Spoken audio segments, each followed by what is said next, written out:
Смонтировали террасную доску из лиственницы. Парапет и заднюю стенку обшили также вагонкой из лиственницы, только это вагонка двух разных цветов. Здесь более древесный натуральный цвет, а здесь вот такой шикарный цвет бирюзовый.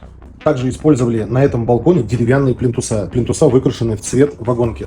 Также сделали откосы из той же самой вагонки, декорировали это все деревянными уголками в цвет вагонки.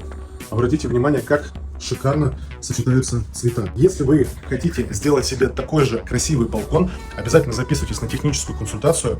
Мы подберем решение, которое будет подходить именно вам.